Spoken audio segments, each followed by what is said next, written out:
Assalamualaikum warahmatullahi wabarakatuh. Yang terhormat Bapak Ahmad Sultoni MPD selaku dosen pembimbing mata kuliah Bahasa Indonesia dan teman-teman kelas 2 PAIG yang berbahagia.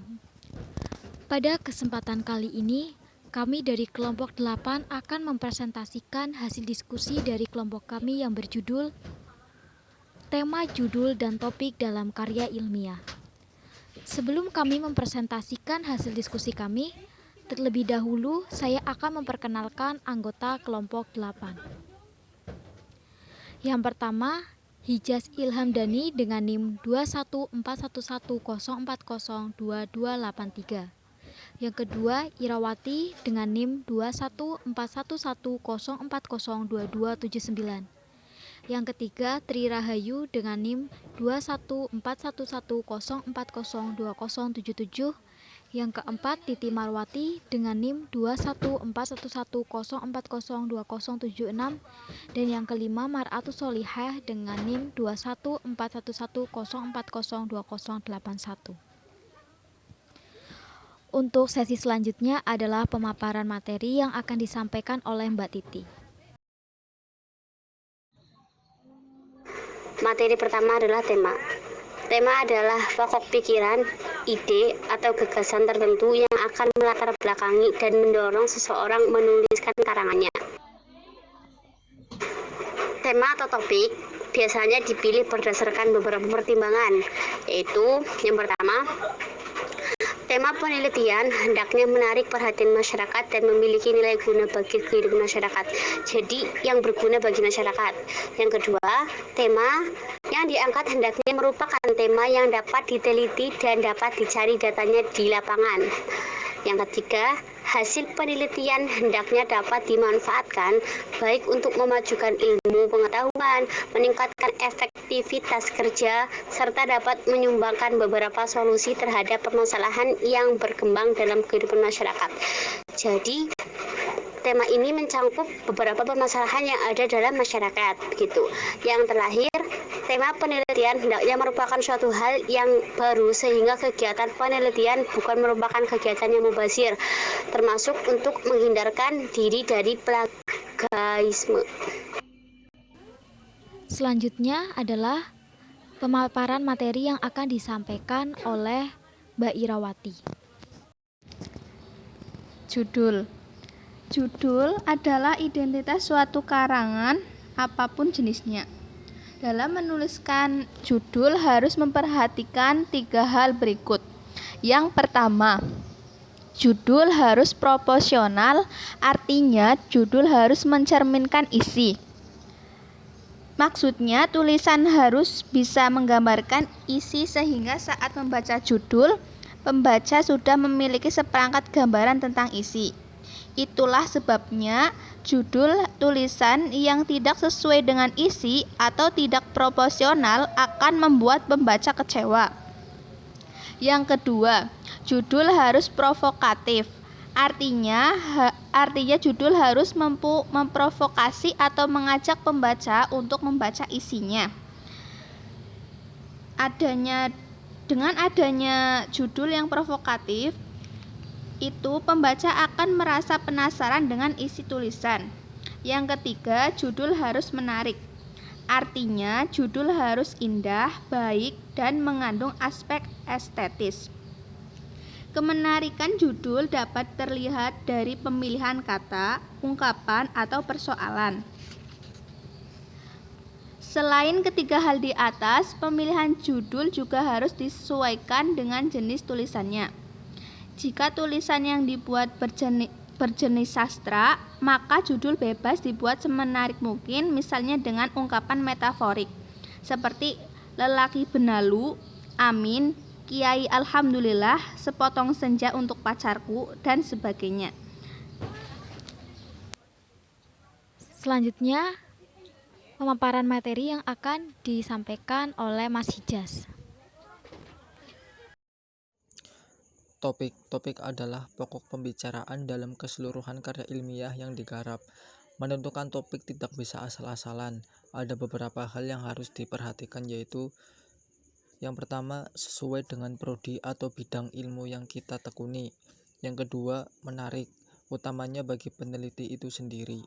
Yang ketiga, problematik, harus dapat menyelesaikan suatu permasalahan baik yang diperkirakan akan menjadi masalah ataupun yang sudah menjadi masalah.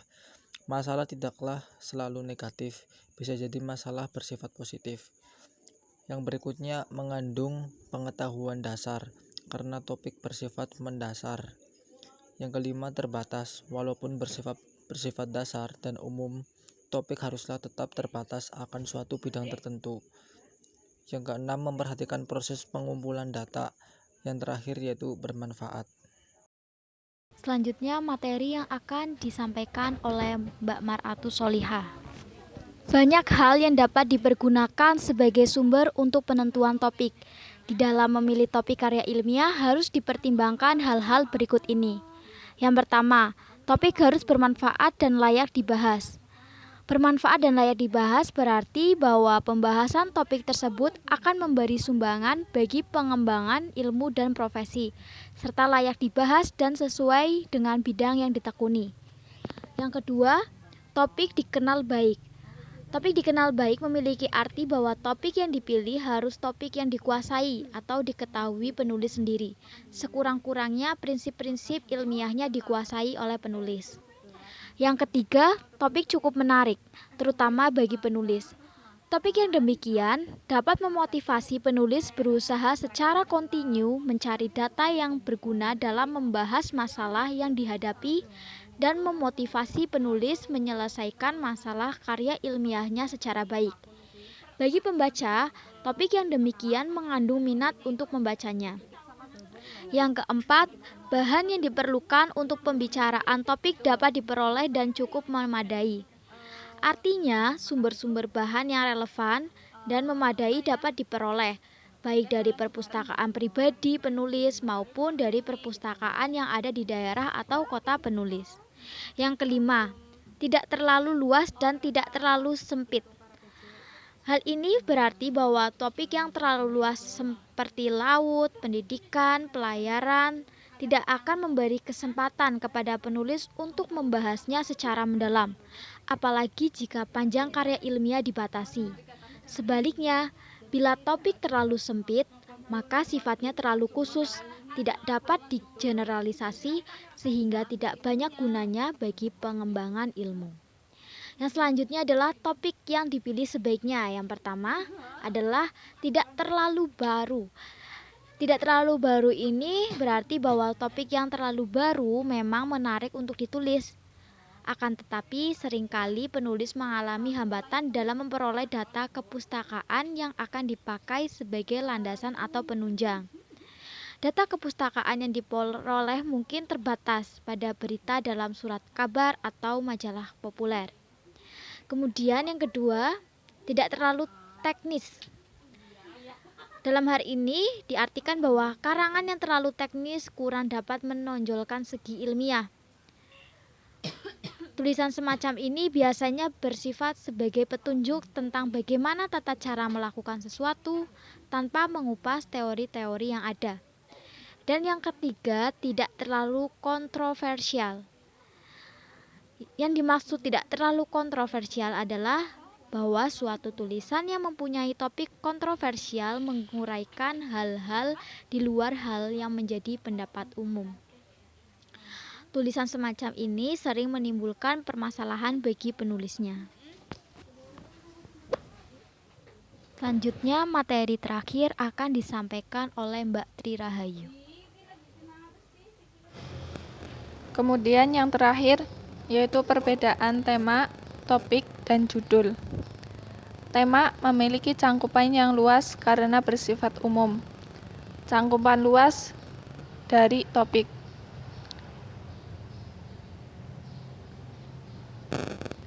Disimpulkan bahwa tema adalah suatu pokok pikiran yang bersifat umum dan luas, sehingga ia perlu diuraikan lagi.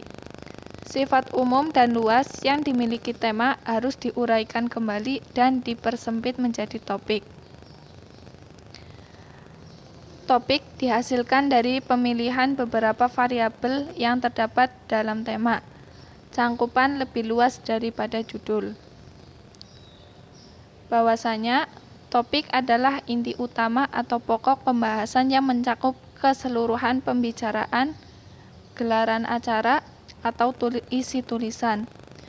Karena dikatakan sebagai inti utama, maka sudah barang tentu topik memiliki cangkupan yang lebih sempit dibandingkan tema.